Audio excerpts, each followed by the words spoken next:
The birth of a baby is supposed to be the most special time in a couple's life, in a family's life, and sometimes it turns to tragedy, which is devastating for the family.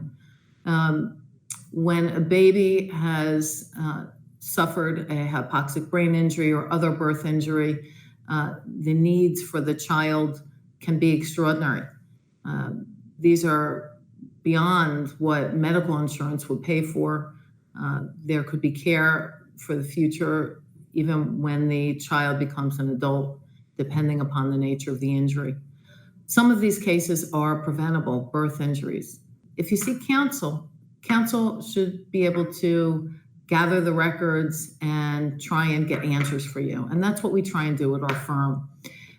It's most important in a birth injury case to get the labor and delivery records of the mother, the birth records, of the baby, as well as the fetal monitoring strips. The fetal monitoring strips show us the baby's well-being while in utero, and that's most important.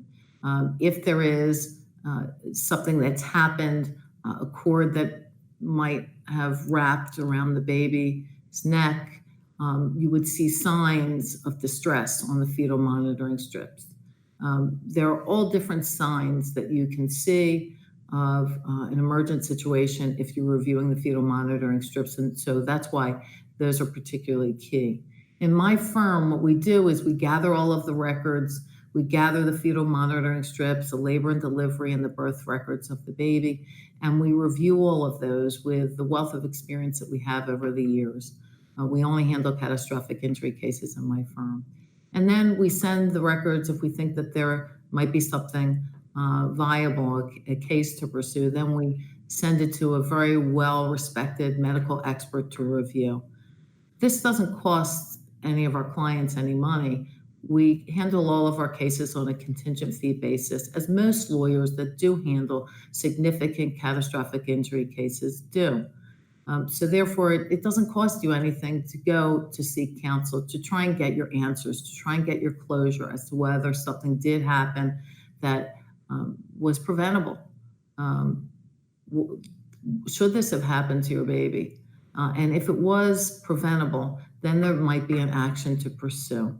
And only in that case does my firm charge a client any money. Only if we get a recovery by way of settlement or verdict would it cost you anything to pursue an action.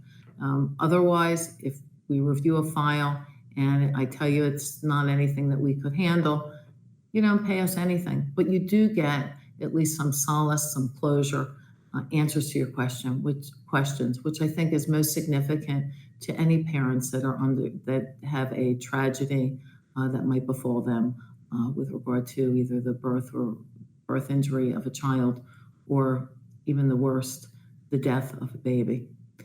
So my best advice is, if you have questions about whether the injury to your child was preventable, to seek counsel.